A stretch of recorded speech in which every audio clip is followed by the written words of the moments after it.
I think the individuals who are going to talk to us and with us tonight are well known to you if you've been attending the other meetings this week.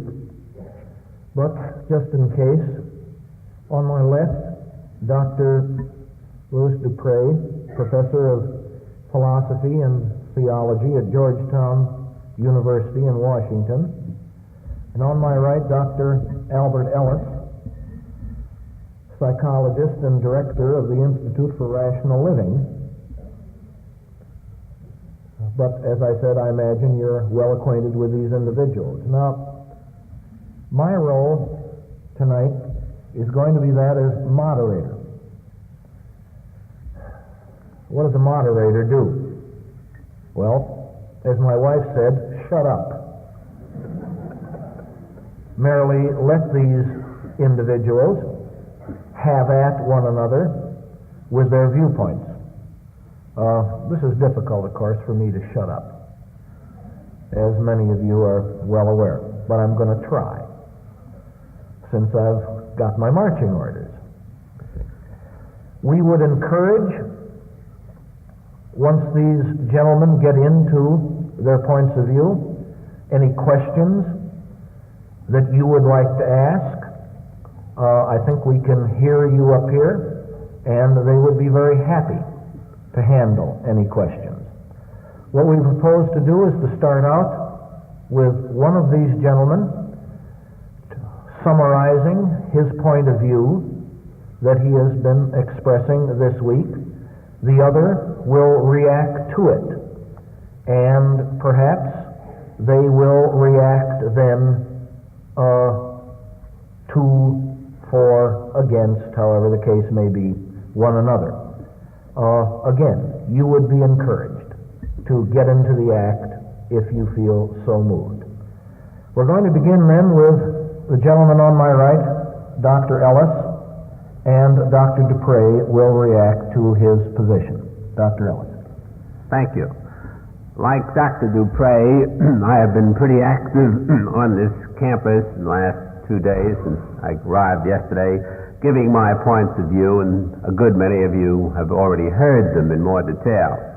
So I shall now just rather briefly summarize my view, especially in regard to a rational basis for moral decision, which is the talk I gave last night.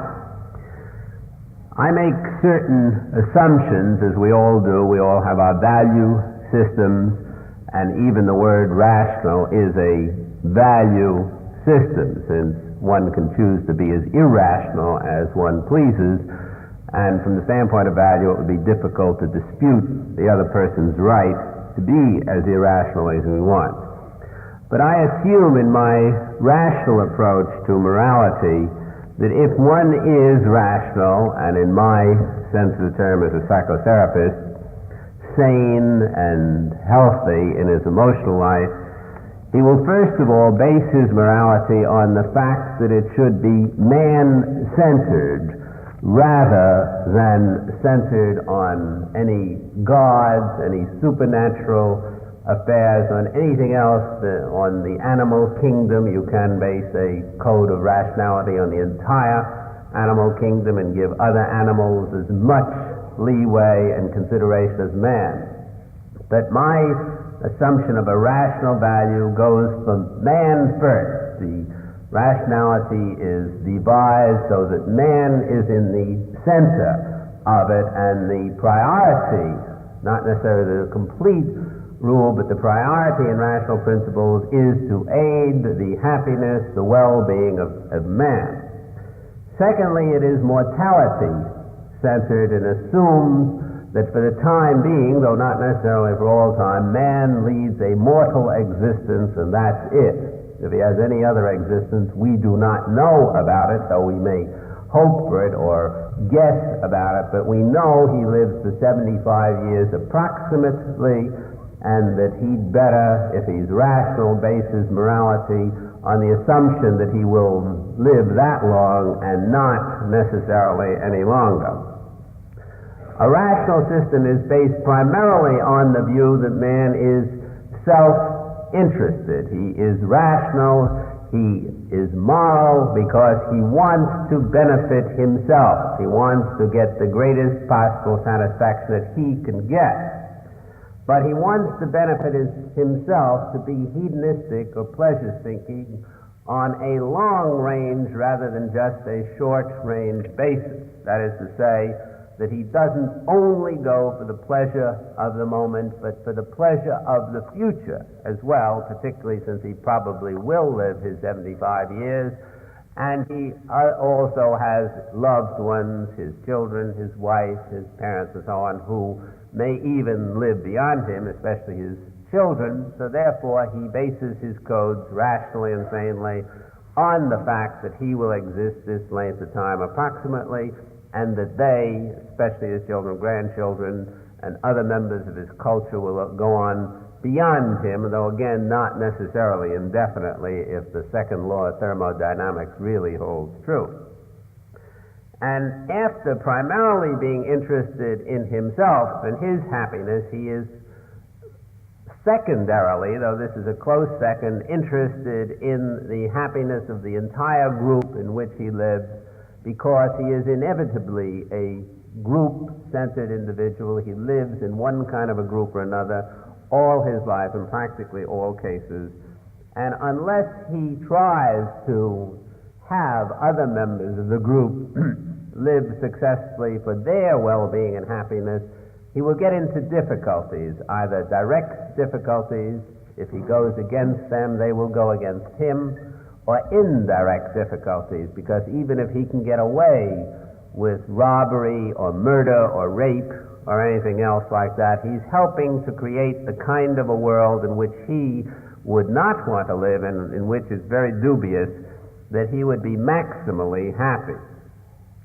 Then my rational code of morality goes on the assumption that all things, as far as we know, change. There is nothing immutable, there is nothing absolutely certain, and that man changes, not only in the culture in which he lives. There are wide changes over the decades and centuries in this culture, but also his biology changes over the centuries, and now that we have more biological control, we have methods of treating human beings and changing them biologically, as some of you may have seen in some of the Life articles recently. We can even change them in their embryonic stages.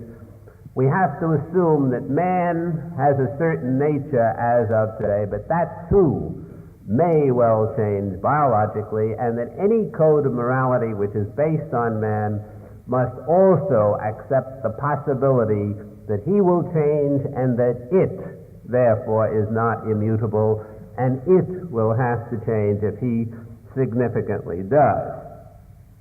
And a sane code of morality, finally, is based, as I said before, on the idea that man can maximize, though not necessarily get up to the nth degree, his happiness, and more specifically that he can attain minimum, though not zero, anxiety and minimum hostility, that he is able to control his own destiny considerably, though not necessarily perfectly to the nth degree again, so that he can eliminate most of his catastrophizing, which makes him needlessly anxious, and can eliminate most of his arbitrary condemnation of other human beings as individuals when they do the wrong thing, so as to eliminate the hostility which he gets, which is self-created and which is not created because these individuals do the wrong thing. So this, in brief, is my rational approach to moral decisions. Dr. Dupre. Well, rather than stating the position which I have been defending here and repeating and rehearsing and repeating again, I find it more interesting to react upon Dr. Ellis's position right away. when I was listening to Dr. Ellis last night, I was struck by this great amount of wisdom, really wisdom of life, that I found in his words.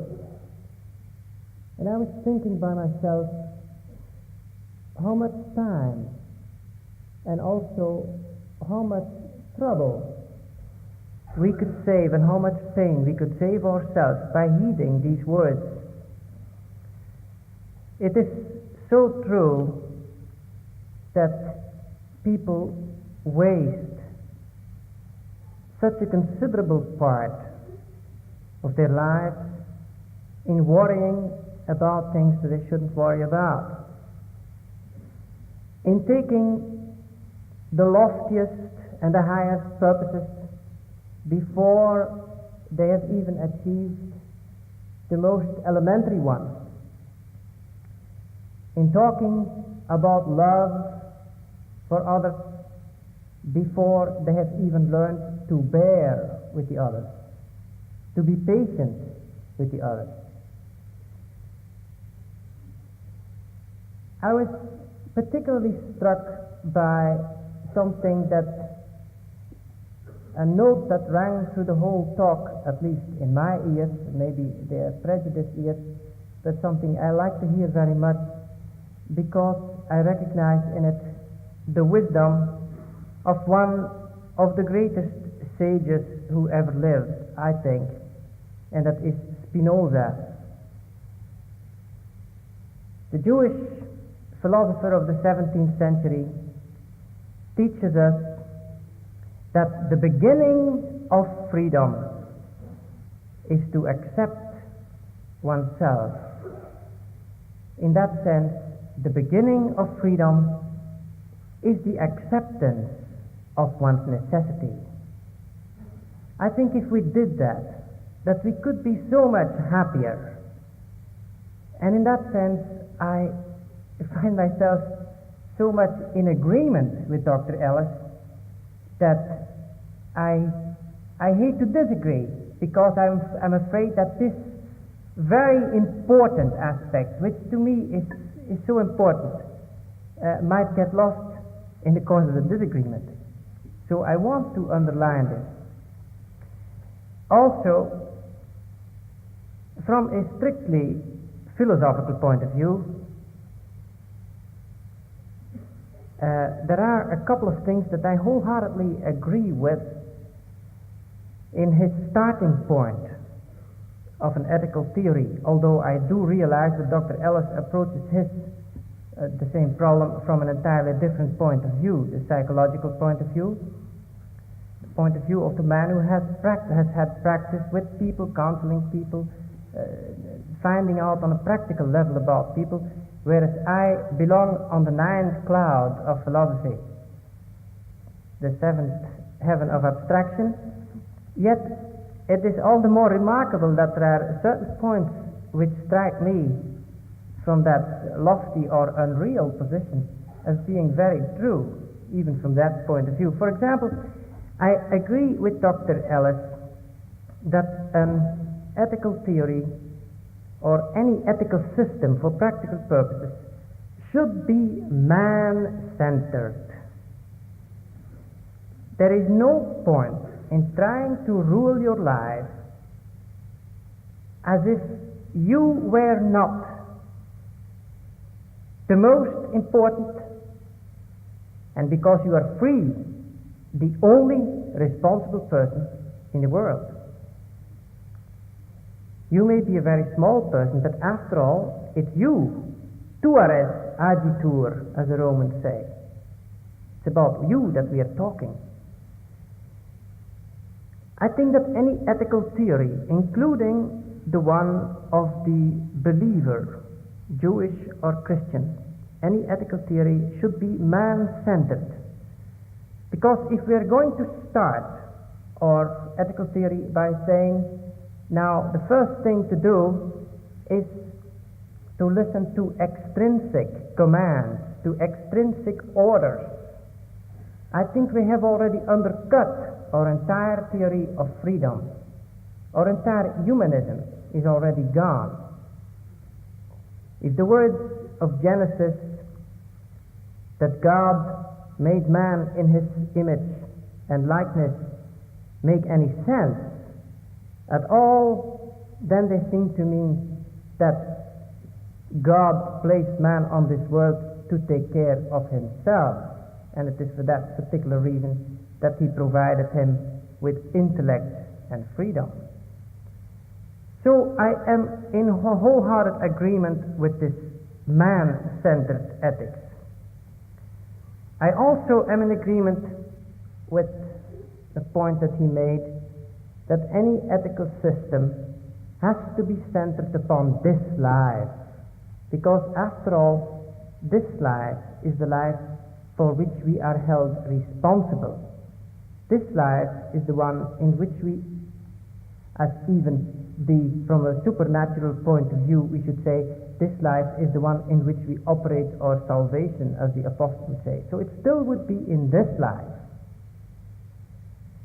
And there is no point in, except one of religious masochism, for which I have no sympathy, in ruining this life in order to gain another life, because that is one you have ruined for sure. And whether the results will be as good as you expect in the afterlife, that remains to be seen. It is not by ruining the present that you are going to conquer the future. So with all that, I find myself very much in agreement. Yet, then at a certain point I started having my doubts, because I have nothing against a life which is man-centered and which is centered upon this life, but I do have something against an ethical theory which is centered just around little me. It is true that no one in this life is going to take better care of me or going to be more concerned about me than myself. This is absolutely true. There's no doubt about it, and I'm not going to challenge that position. However, I am afraid if you are going to work out your life on these premises, that it is not going to be a great life. It's going to be a safe life. It's going to be quietly happy, let us say, in the sense that it is not going to be too unhappy. But it is a life that lacks inspiration. It is not great because it cuts off, it closes off from the very beginning, and Dr. Ellis is quite explicit on that point. It closes off all possibility of being greater than you are in your small individuality. And it closes off this transcendence on all sides. It closes it off in a vertical way and in a horizontal way. Dr. Ellis is convinced that one has to be nice to others, but as he says, because you cannot get away with being not nice to others. He would even admit that we have to be good to others, because if you are not going to be good to others, they are not going to be good to you. But don't you see that all this closes us in upon ourselves? I do not want to be good to others in order to have them be good to me, because I think that's a very poor calculation. As he himself says, their behavior can be execrable. So do not expect too much from the others, but try to give to the others, because unless you do that, unless you sacrifice yourself, and I do not hesitate to use that word, because that word does not necessarily have a masochistic meaning at all, but unless you devote yourself to others, unless you sacrifice yourself to others, in a realistic way, that is, unless you do all this, your life is going to be closed up. It's going to be closed into this little circle in which you as little individual live, and there will be no chance for escape, no chance for greatness. In other words, what I have against this life although it is a relatively good life, it is too small and it is too selfish. If his highest maxim seems to be, if you do that, if you're not nice, you get into trouble. Well, I think that the highest ideal of the ethical life, of the good life, that is not just to stay out of trouble. I think we can do better than that. I think that the life that the young man and the young woman today want is more than that. It is more than being safe, more than being protected, than being sheltered. It is a life in which there is a certain call for greatness, and this greatness can only be fulfilled by transcending this little self. Dr. Ellis last night used a couple of times for those people who are not sharing his position.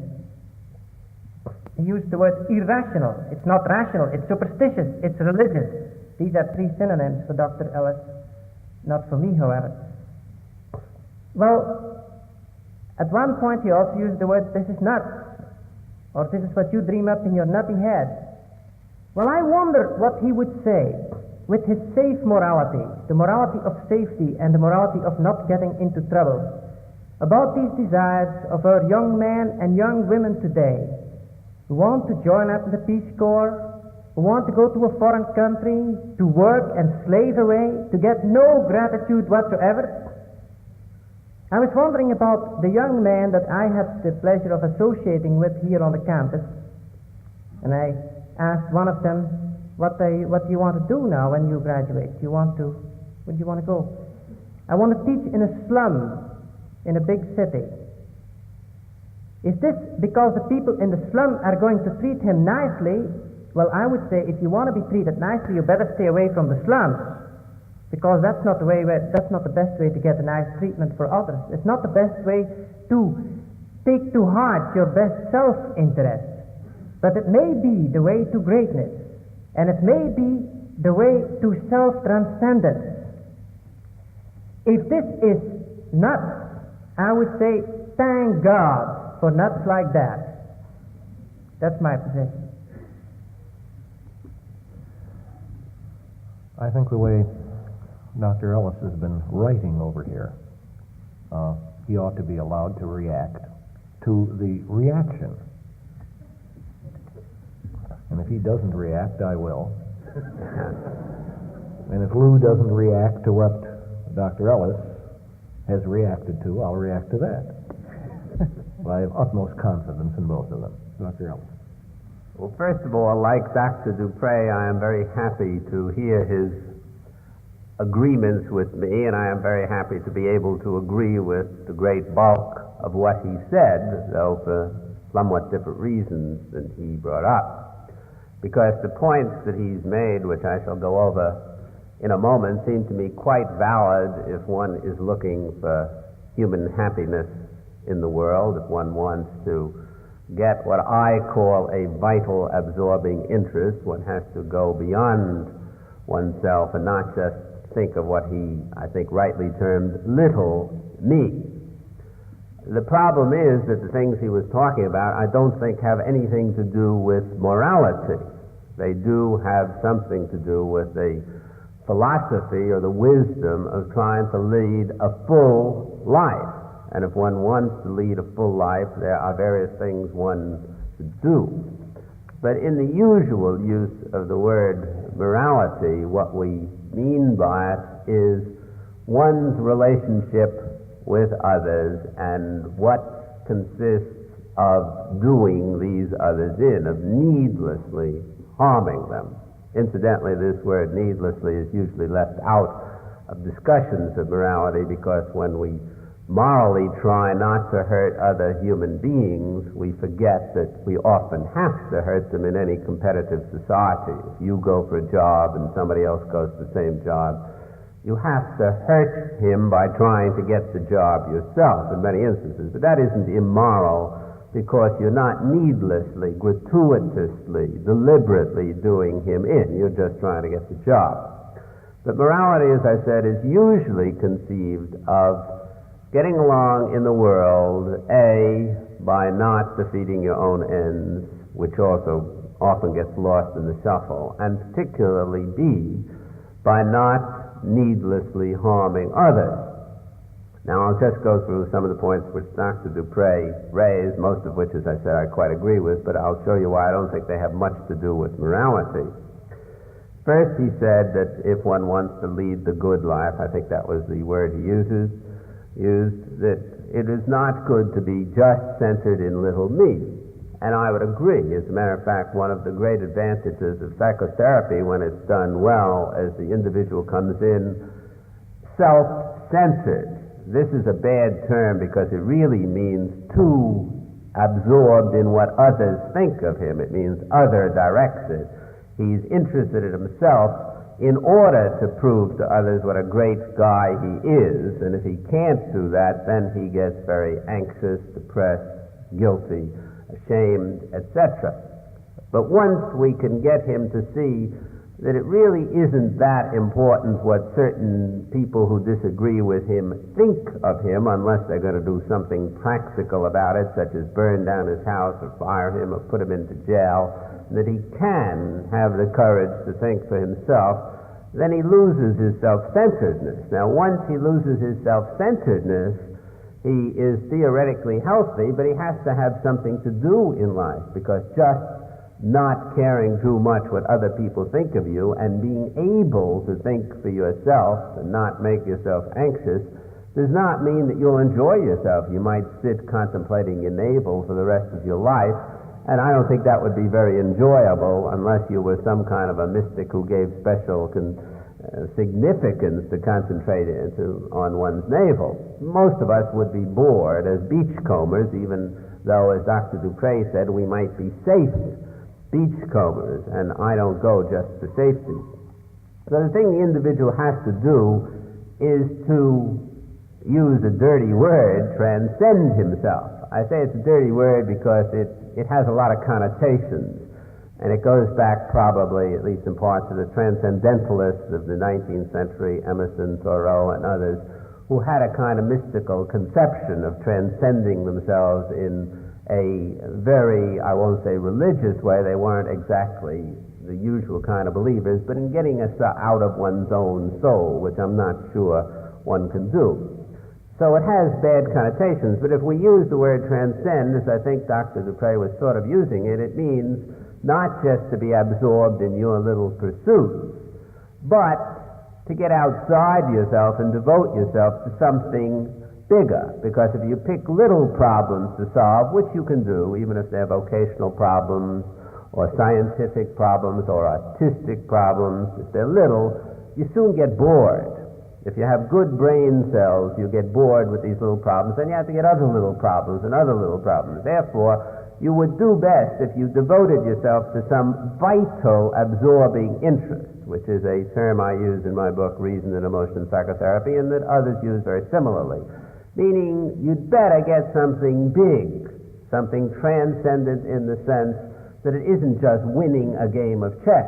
More likely it could be becoming an authority on chess, writing a book on chess. And if it's in the realm of people, the problem you try to solve had better not be getting along with so-and-so, because so you'll get along with so-and-so. That solves that. But then what else are you going to do in life? So you pick the general problem of getting along with people, or, to quote one that Dr. Dupre used, joining the Peace Corps and helping a great many people, because these big problems, first of all, have no real solution in the sense that there's always more to do.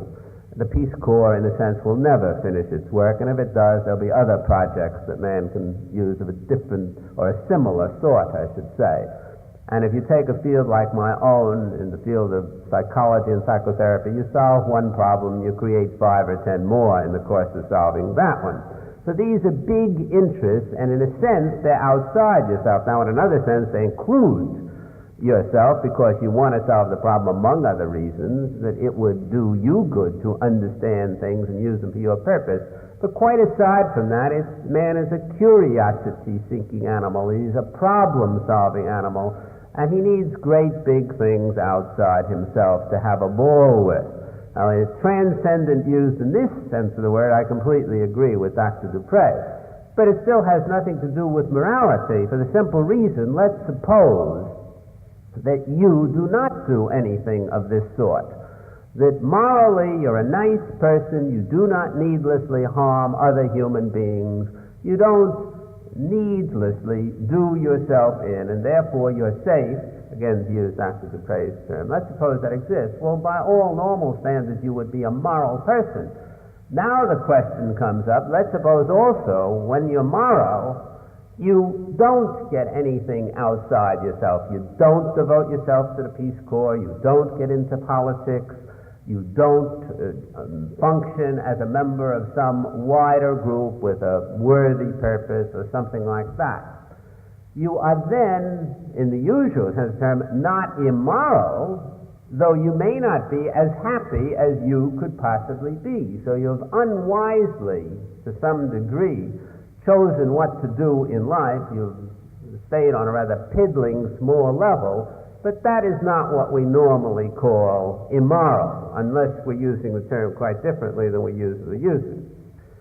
Then Dr. Dupre says that if you do what presumably I advise people to do morally, you close off all possibility of being greater than you are in your individuality. And here again, if defined my way, I would tend to agree with him that just by being moral and just by being mentally sound, you still wouldn't fulfill your potentialities as a human being. You have wide ranges of things to do or not to do once you're moral and mentally sound. And either you'll do them, you'll work at something big in your life, or you won't.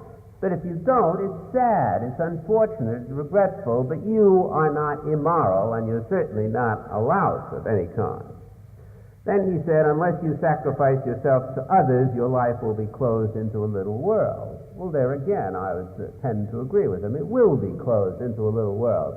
But you're not immoral in the usual sense of the word, again, for being in that little world. You've just chosen unwisely, in my estimation, incidentally, and in Dr. Dupre's we might both agree you've chosen unwisely, but you might give reasons why you even think you've chosen wisely, and we could be wrong. We are prejudiced. We have value systems, at least I have, I can't speak for him, which says that if you want maximum happiness, you get vitally absorbed. But if you don't get vitally absorbed, as I said, I don't see anything immoral about that. Then he said, man wants more than to be safe. He must be transcendent. And again, I agree. If he just wanted to be safe, he can find several systems. Some of them I would consider pretty nutty, because being in a mental hospital is relatively safe. You're safe from the inroads of the world, and you have your own paranoid system which protects you from anything anybody might say against you, and so on. But I don't think it's a great pleasure being in a mental hospital, and I wouldn't advise that kind of safety. In fact, I think I mentioned in my talk, I've given so many around here that I'm not sure, that one of the elements of mental health is risk-taking. To stick your neck out, and you have to be yourself, take risks, because you do live in a world where it's most unlikely the others around are all going to agree with you, and you have to be able to take the fact that they disagree with you, and in that sense, to be mentally healthy, be distinctly unsafe. So, again, as I said, I agree with practically all the points that Dr. Dupre made, but I just don't see what they have to do with the usual sense of morality, though they do very much have to do with vital living or greater living or achieving one's potentials or whatever you want to call it along that line. Well, I'm afraid that the people here are not going to get their money's worth, because they're all here to get a good fight. And what we are getting is more and more agreement. So we are going to quibble over details here, or over nuances. And let me say right away that this, what Dr. Ellis told me, or told us now, is really a clarification, and really takes the sting out of quite a few things that I said. But I think now we can concentrate on some very basic issues. In other words, It is quite obvious. Let me point that out because my criticism may have left the opposite impression, and I want to make it quite clear that it is quite obvious at this point that Dr. Ellis is not against any risk-taking or against any form of self-transcendence. I'm going to use that word again. That is not what he is against. So if there is any disagreement between us, it is not because I am representing here a beautiful and noble attitude and he is representing a very low and base one. This is not the case. I want to make that quite clear. I think that both of us are in fact advocating the same kind of things in our practical behavior. However, I am also convinced that there is a basic disagreement running through the whole thing, and that came out in the fact, in 2 points I would say. First, that Dr. Ellis says, now I don't see what this has to do with morality. To be greater than yourself, to sacrifice yourself, to do positive acts for others, to go out of your way to do something with your life. I don't see what this has to do with morality. Well, to me, this has everything to do with morality. To me, this is morality.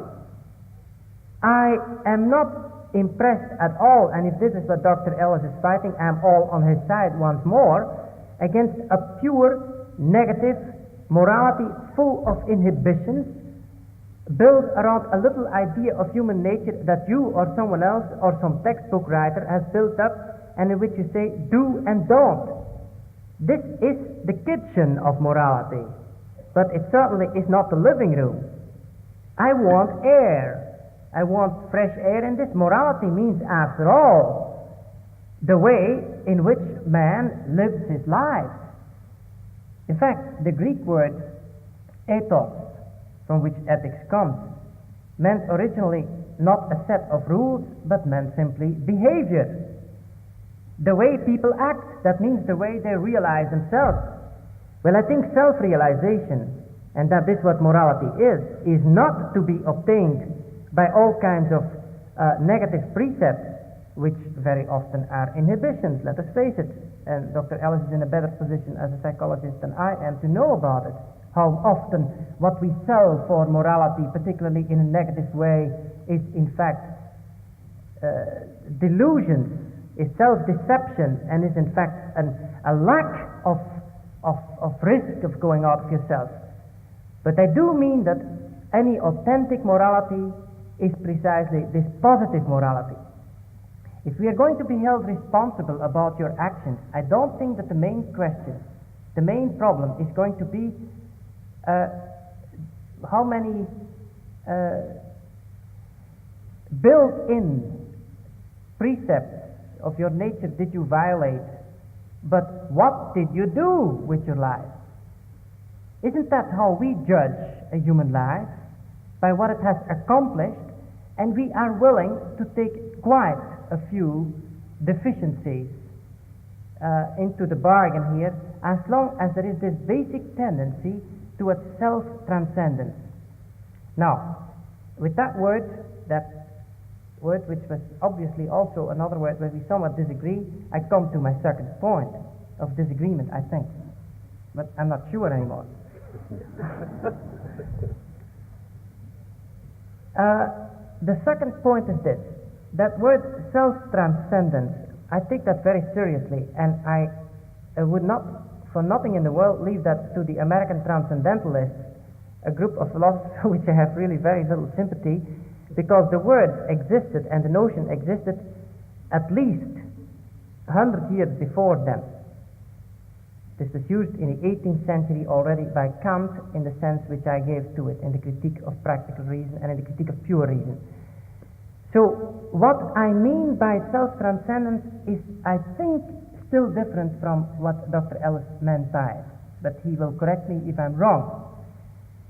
What I mean is not just transcending yourself in the sense of ripping open everything that closes you off from your own greatness. Now, I may have made that impression myself in my first remarks here, but I want more than that. I do not want the other for my own sake. I want to go out to the other even if I have to lay down my life. That means even if I have to lose everything by it, even if he is going to treat me like dirt. In other words, I am not, and I am myself perhaps responsible for the misunderstanding, I am not only interested in a transcendence which makes me greater than myself in order to be greater than myself. No, I am so much interested in self-transcendence. Not, of course, in a foolish way. You will hurt people, and I agree with Dr. Ellis wholeheartedly that you should not be afraid of doing it if it is necessary at times. But at the same time, you should be willing to go beyond yourself, even beyond your own greatness. If I may put it this way, but that's a very dangerous way of putting it, you should be willing to go beyond yourself to the other, even if it would mean your own smallness. Let me give you an example. It seems to me, in the short experience that I have of human life, that some people who have been involved in projects that they were doing for others have, in some sense, narrowed down their lives. I'm thinking particularly of one man that I knew, brilliant fellow, who decided to become a priest and to devote his work to one of the poorest sections in one of our big cities in Europe, where there was no cultural life whatsoever, which was really a subculture, an underworld. He and his life, in all its greatness and in all the admiration that I have for this man, in some sense, that life became smaller. Let us admit this. Let us not think that any human sacrifice means greatness. I do not believe in this kind of hero cult. In his case, it also meant smallness. It meant that his whole education stopped there. That this brilliant future, intellectual future, was never going to be. Why? Because this man saw something that had to be done. Something that he thought was more urgent than intellectual pursuits. And something from which he was not going to get anything. This, I mean, in the strictest sense of the word, he was not even going to expand the borders of his life. Of course, he broke it open, but he could have done that in a better way. In other words, I do believe, that is my second point, in morality for the other and for the other's sake. In that sense, although my morality would be man-centered, it would not be, ultimately at least, self-centered. What I mean is that the going out to the other, even to a point where you are willing to sacrifice yourself, should be an essential aspect of morality. Although I do admit that you cannot require this from a person, and that to put this under the basis of morality, if Dr. Ellis is talking about the basis of morality, then I would not put this as a requirement, because it is just because we put that sort of things as a requirement to human beings that we get hypocrites. That everybody wants to look great and is small. So what I want is a morality which at the end, when it is all said and done, my personal greatness, my self-realization, which indeed should be the basis of morality. But when this is all said and done, that we are convinced of the insufficiency of it all. That it really isn't worth very much, even my own self-realization. That I have this sense of humor at the end to say, well, yeah, that's little me, even in its little me, in its greatness this time. Not as I said the first time, but in its expansion. Even that is not enough. There is a moment where the self, as self, I think, can only go on in moral striving by sacrificing himself. And this dimension, as I said earlier, is horizontal, in the sense that I go to my fellow man, but it is also vertical. By vertical, I mean a transcendence from above. That is, we are surrounded by the unknown. Now, the unknown can become, for the religious man, and I wholeheartedly agree that this is not for everybody the case, but for the religious man, the unknown itself, in the sense of what is greater than me, takes on the shape, the form of a calling. Even this call, which calls for something that is completely outside yourself, should not be dismissed as irrelevant or even as irrational. Also, this is part, and I think a very essential part, of human striving. Not for greatness' sake, but this is an essential part of being human as such.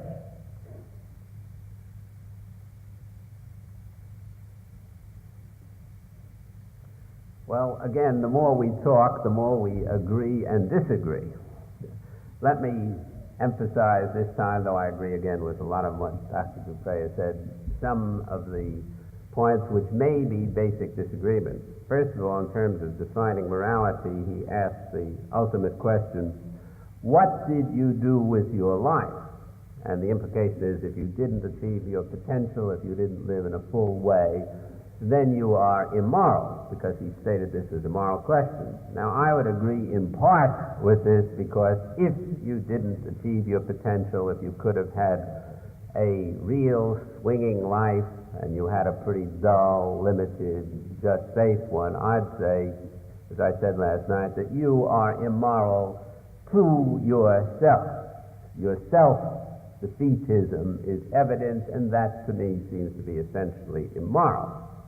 But morality does include both sides, and it definitely includes the other side. Historically, it has much more included the other side, though I'm not defending that position, which is what you do to other human beings. So it's quite possible for you to defeated your own ends, or at least not achieved as much as you could in lines of your own potentials, not to have been fully alive, fully human, and yet to be an exceptionally moral person in the sense of what you do or not do to others. So the question, what did you do with your life, is not enough. It has to also ask, what did you do to harm or to aid other human beings, to include morality.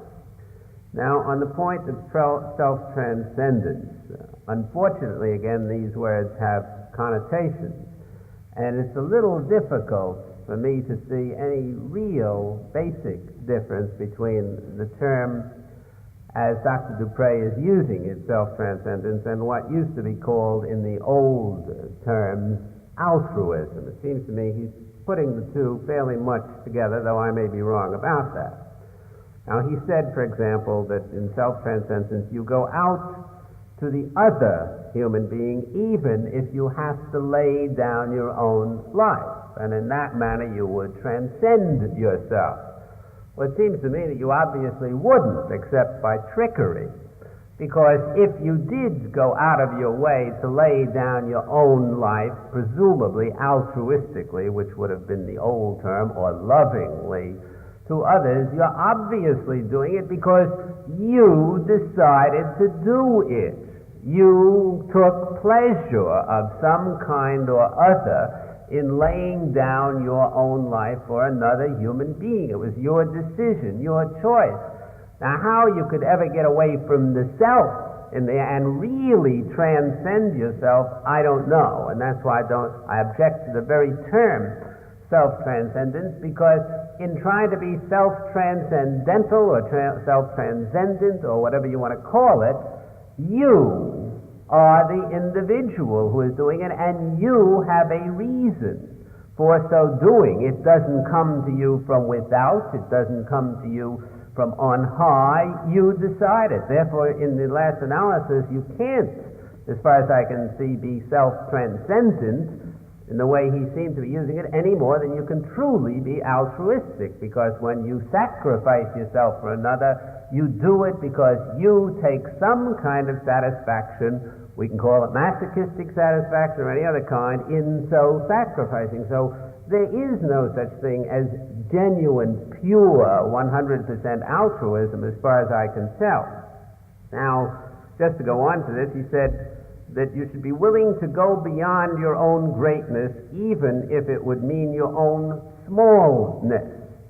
And again, I'd say, if that is so, if the illustration he gave, this priest was actually doing something, giving up a great part, a brilliant part of his life in order to take on smaller aspects, he had a reason for so doing. Something had to be done, Dr. Dupre said. In other words, the priest's belief was, his attitude, that something had to be done and I have to do it. And because of this reason, he sacrificed himself, or he gave up certain larger, if you want to call them that, aspects of his life for smaller ones. And he said this priest did something for which he is not going to get anything. Well, this is nonsense that he's not going to get anything. He's going to get satisfaction, pleasure for being sacrificial and transcendent. I do not see how he could possibly do it for nothing, because then he'd really be nutty, and I don't think that this priest was necessarily nutty. He had a sense of values, a value system that I probably might not have, nor you probably might not have, but on the other hand, we make sacrifices of another sort for different reasons. Lots of us, for example, give up a brilliant career because it would be too arduous and too time-consuming and too money-consuming, so that if we had it, we wouldn't be able to take care of our families, which we choose to take care of. Now, we're not self-transcendent in doing this. We're very selfish, if you want to use that pejorative term, but I'd say self-interested. We do it for a reason, because we believe this is so. And again, he quite correctly said, and I would quite agree with him, that this is not required. There's no reason why the priest had to do this. And if he didn't do it, we would not call him an immoral person normally, in the sense of any absolutistic notion of morality that he had to follow. It was a choice. It was pretty much a free choice, though I don't think man has fully free choice. He is determined by certain biological and other events in his life. It was the priest's choice, and therefore he chose it. He did it again for himself. And Dr. Dupre said that your own self-realization isn't worth it all. It's not enough, because the self as self can only go on in moral striving by sacrificing itself. Now, I say that this is gobbledygook, because if you go on by sacrificing yourself and you choose to do it, you are not really sacrificing yourself. You believe, albeit crazily or sanely, and you do have a choice there, that this is the right thing for you to do.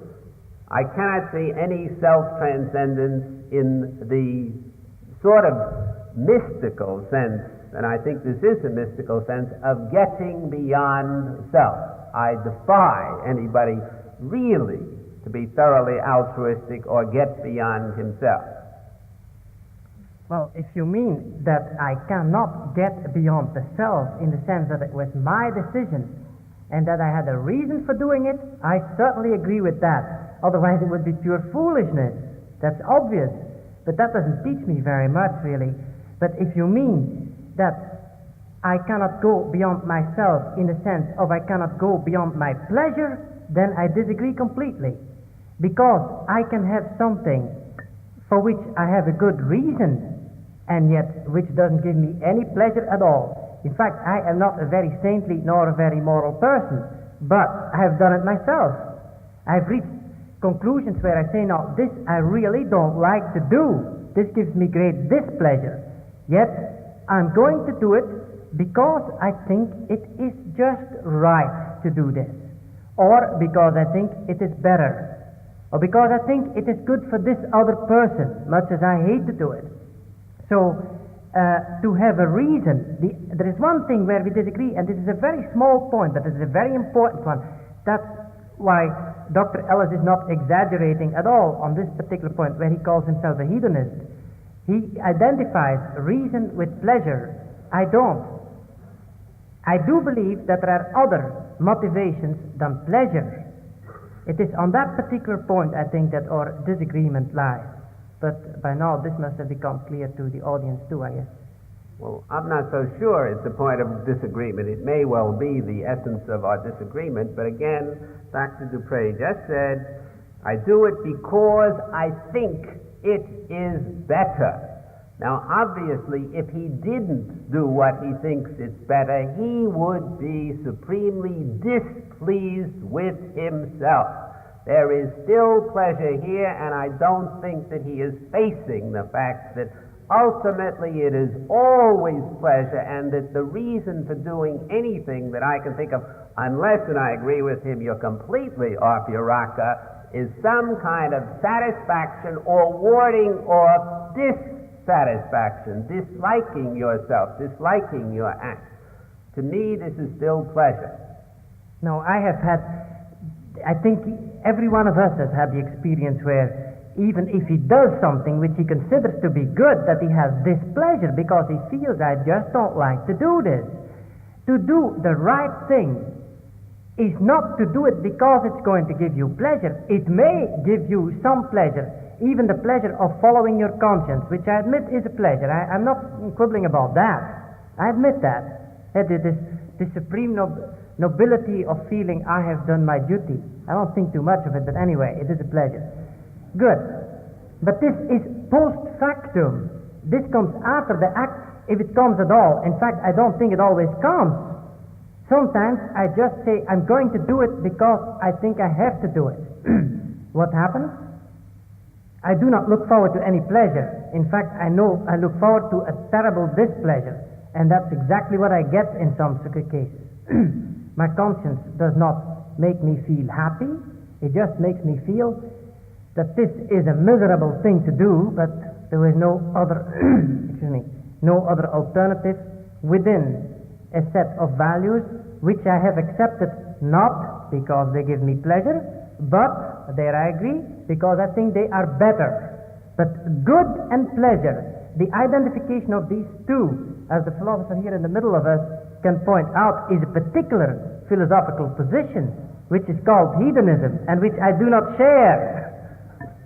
And I say that you do share it, but you won't admit that you share it, because you just keep repeating all the time in almost the same words that you do a thing even though you know it's displeasurable. And we all do things. We get up in the morning because even though we know it's displeasurable to get out of bed, it's the right thing to do. And the reason it's the right thing to do is there would be a far greater displeasure if we didn't get up in the morning and we lost our jobs and so on.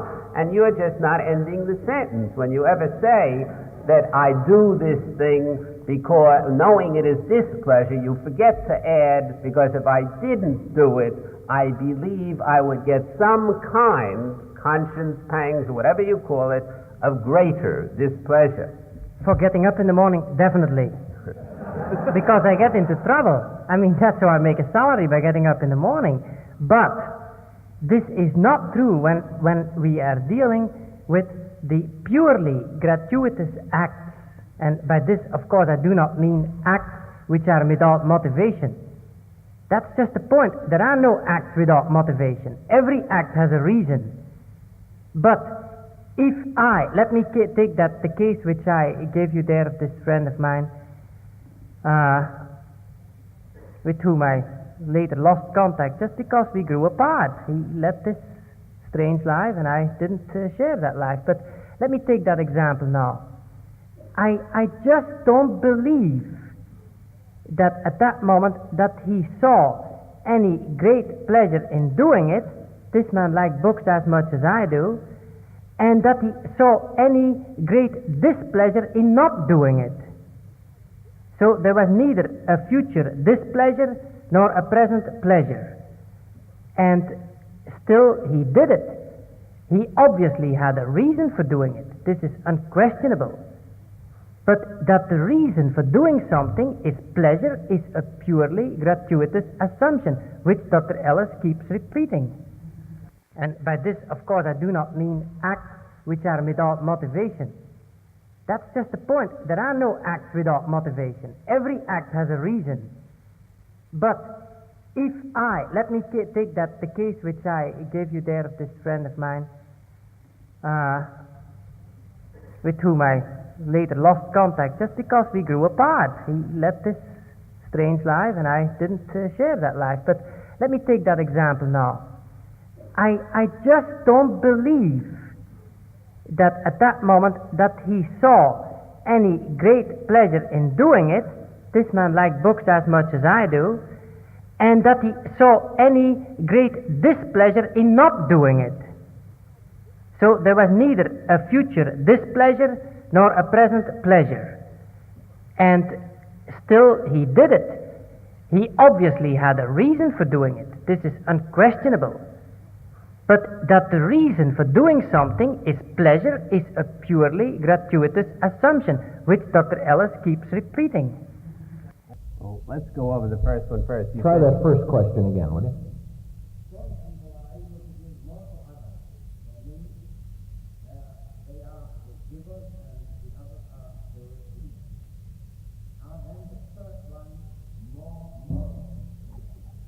Well, first of all, it's a hypothesis that strong people are able to give more to others. They're able to give more to others in one sense in that they're not absorbed with themselves. But we know lots of masochists who spend their lives giving to others, and I wouldn't particularly call them strong. So I'm not sure what you mean in this respect. But if strong people do give more to others, let's assume that they do, I would not call them necessarily more moral than the weak who don't give more to others. It seems to me that, as I think Dr. Dupre also said before, there's no necessity, there's no requirement that an individual be giving. And incidentally, in terms of giving, let me remind you what I said last night, which is that human beings are able to love and to give on a selective basis. And the priest that Dr. Dupre mentioned before chose in a selective way to give to certain individuals or groups of individuals. Now, this is not necessarily, again, a matter of morality used in the usual sense. It means that he chose to love, and I think he did so, as I said before, out of satisfaction. And I think that most of us who choose to love and have a good, loving relationship do so out of satisfaction. It may or may not be a moral issue. Now, what was the second part of the question?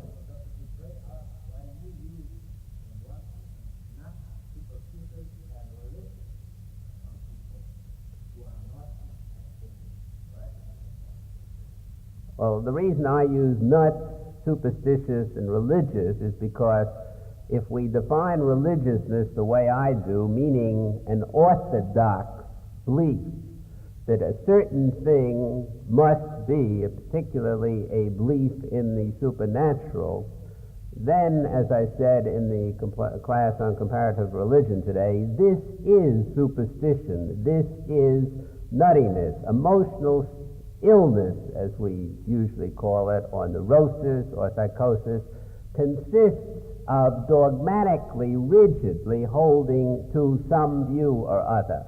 This, to me, is the essence of religiosity. Dogmatically, bigotedly, intolerantly holding to any kind of a view, and the view can be a political view like Stalin or Hitler, or a so-called religious view such as Christianity, Judaism, and so on. It's not the belief in any of these things, it's the way you hold the belief. This is religiosity, and this is the same thing as mental illness, as nuttiness, as superstition, as far as I'm concerned. I suffer from that mental illness.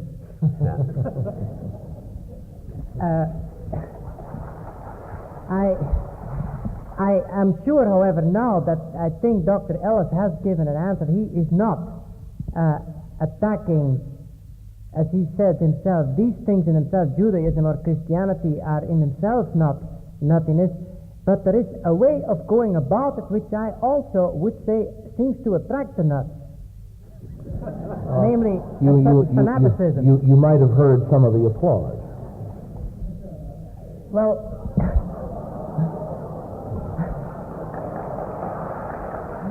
no, what I mean is... Thank you, nuts.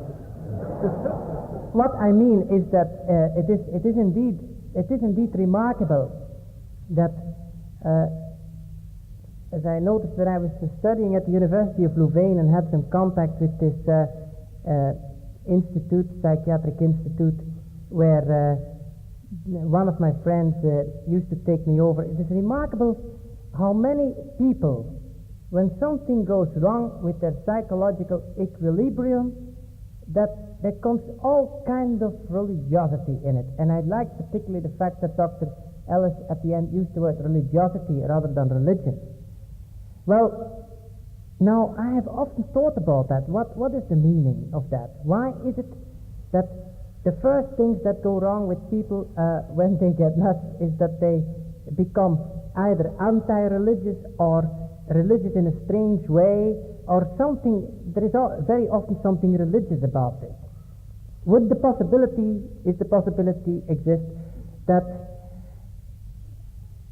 if someone loses this balance, this equilibrium in what makes the heart and the center of man, that the first place where we will notice it, it is what is closest to his very essence. His affective life, his sex life, which comes so close, and I think Dr. Ellis will agree with me that this is a very intimate thing, that this is not just something we do in the outside world, sex, but that our affective life goes to the heart of the self. This is the first thing to go wrong. People cannot relate normally anymore. The same thing with religion. Because religion, whatever it is, and I leave the definition to you, whatever it is something that goes to the heart of man. So we should not be surprised that the moment man loses his mental equilibrium, these are the two places where it shows first. It doesn't mean that people get nuts because they are religious, but that if they get nuts, it's in religion that it will show first, and in their affective life, because these are the most intimate and the most delicate mechanisms. It only shows how important religion is, I think, if anything.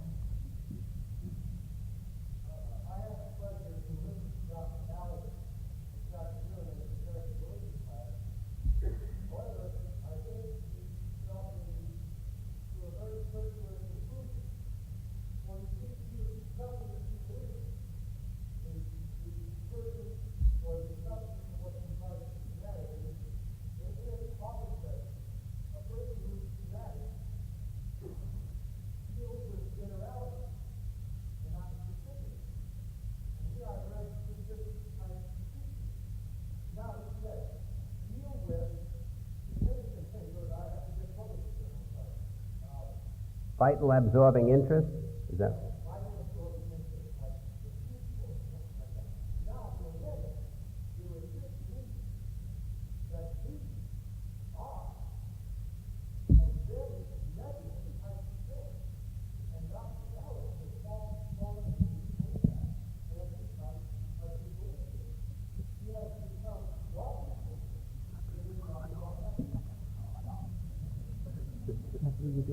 Well, first of all, I don't see anything particularly overgeneralized about something like the Peace Corps, and if I believe dogmatically that every human being must join the Peace Corps or any other corps, whether it had good, bad, or indifferent results, then I would have an orthodox, dogmatic point of view, and I would consider myself a religionist.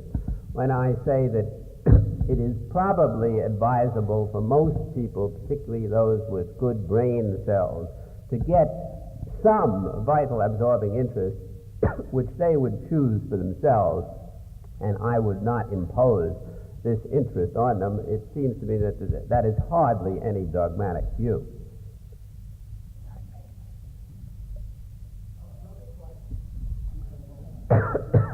What's someone else in Go ahead.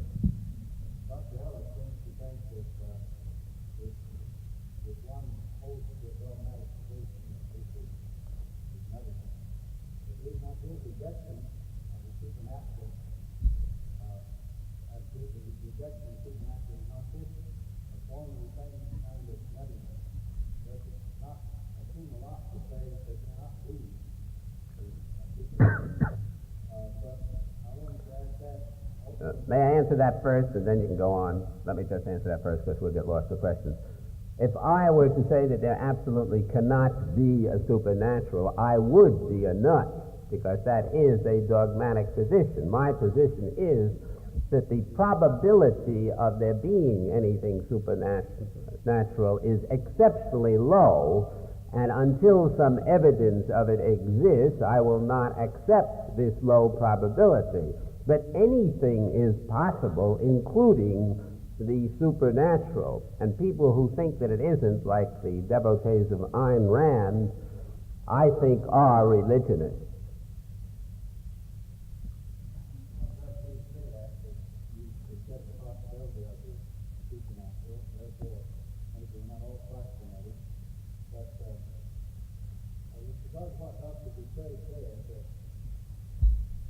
One could transcend himself.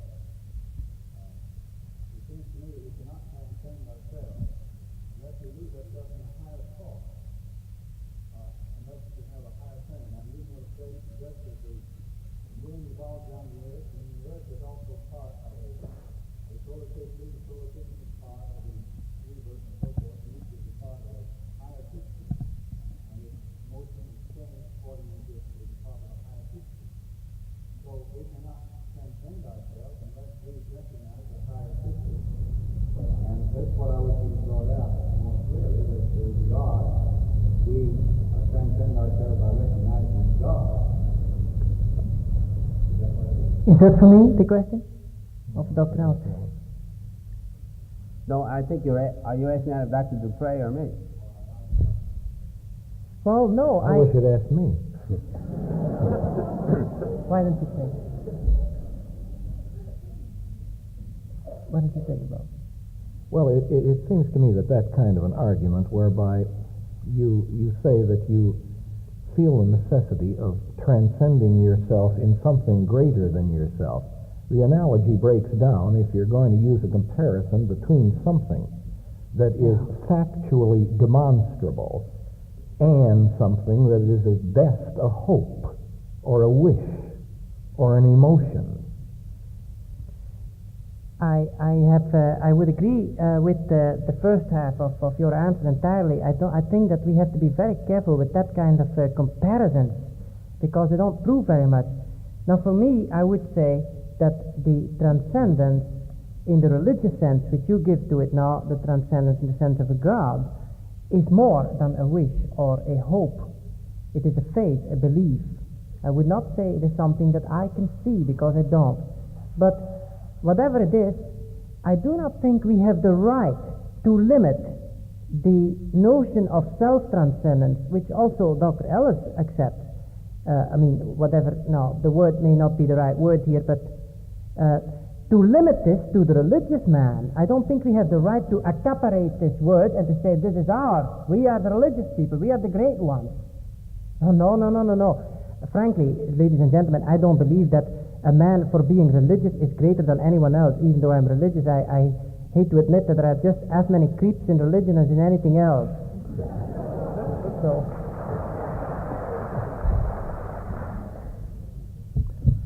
anyone else? There's somebody down here. Go ahead.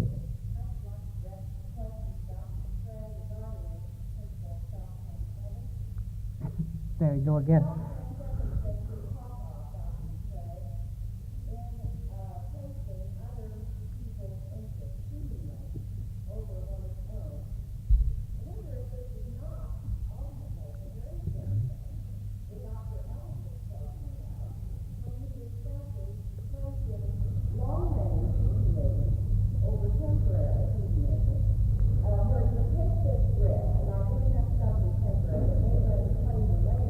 Because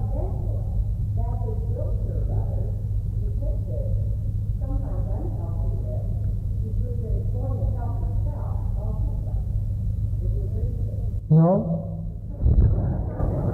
Well, because this is what Dr. Ellis and I have thought out already here. Even long-range hedonism is not sufficient. It is not right. Let me take an example again from the world of people who make that kind of sacrifices.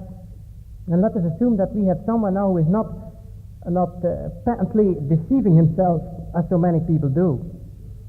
But let us assume that this man is not off his rocker, is a normal person, and makes a big sacrifice. Well, look, there are people who just do not expect anything from it, neither. Then you will say, yes, but in the hereafter. Let me tell you, there are atheists who absolutely rule out the hereafter, or agnostics who don't believe in it, and who still bring great sacrifices from which they do not expect anything for themselves. For example, I've often thought about that woman in Maryland who has been, she is sort of a professional atheist in the state of Maryland, and has been suing all the way up to the Supreme Court about all sorts of things, and in many instances perhaps this is a good thing that this happened. Well, whatever you think of her doing, she certainly, if we assume for a second now that she doesn't get any immediate pleasure out of this, which I'm not sure she does because I don't know her, but she certainly doesn't do it to get a pleasant place in heaven later. You know? And I think that we should not make human motives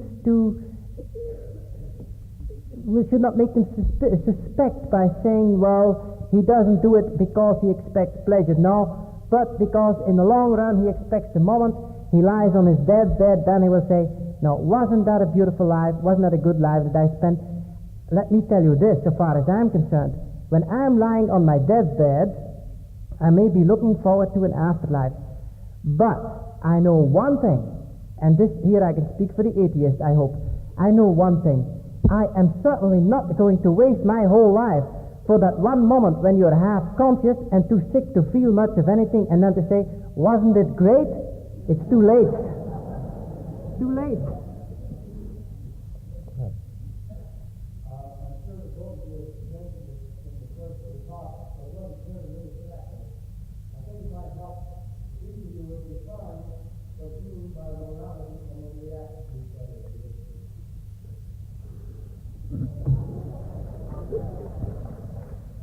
Well, I'll just start off and repeat what I said in my talk. And in my talk I said morality has two major aspects. One is usually neglected in most of what is called morality, and the other is emphasized, perhaps overemphasized. The first is being kind, being true to oneself, finding out what you would like to do in life, and doing it instead of defeating your own ends by having unrealistic and chimerical goals. And then the second aspect is not needlessly harming other human beings in the process of going after what you want. And the two are reciprocal, and I don't see how you can have any kind of true morality with either one of these things.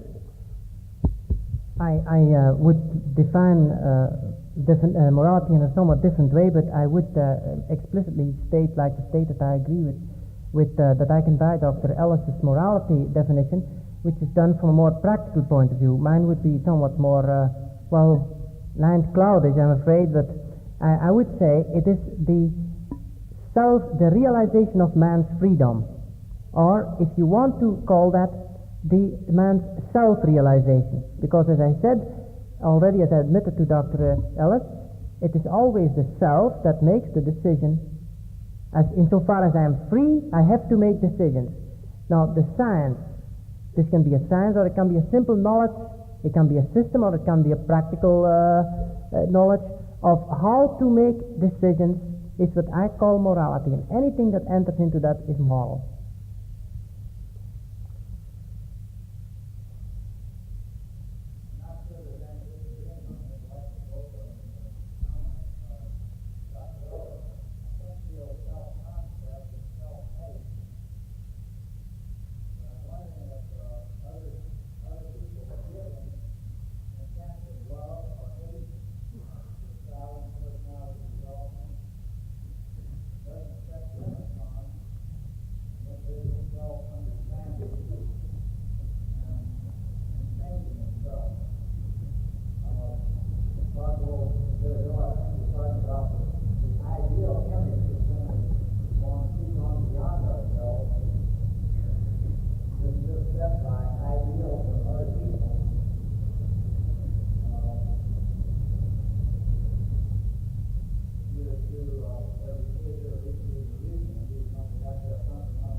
Well, as far as I'm concerned, let me say that the self-concept is basically self-made. It means, as McDougall said years ago, a self-regarding attitude. It's basically self-made because the individual could accept or reject the attitudes of those around him.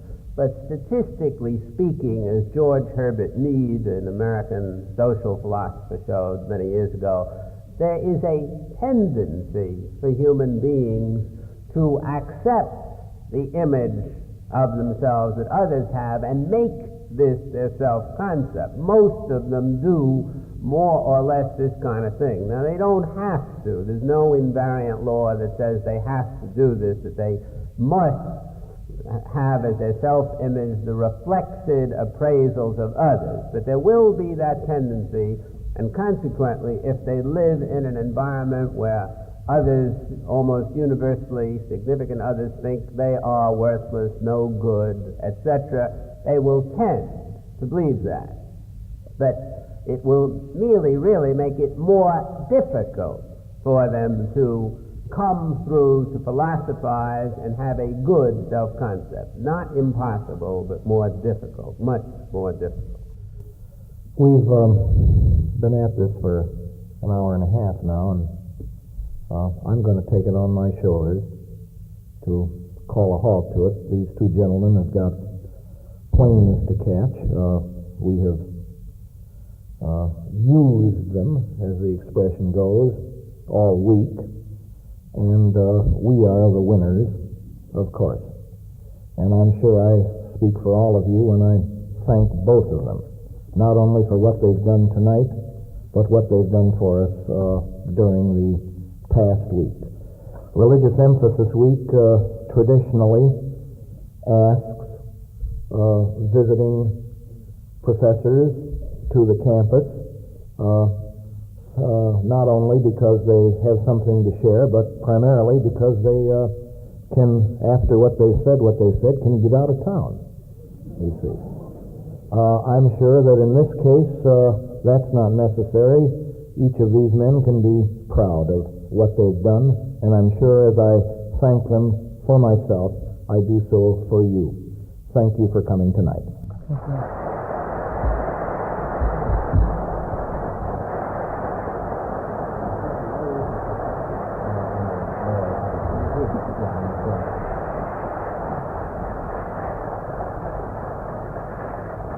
You may express your gratitude personally to Dr. Ellis and to Dr. Dupre by going to the lower lobby, where we'll have a brief reception.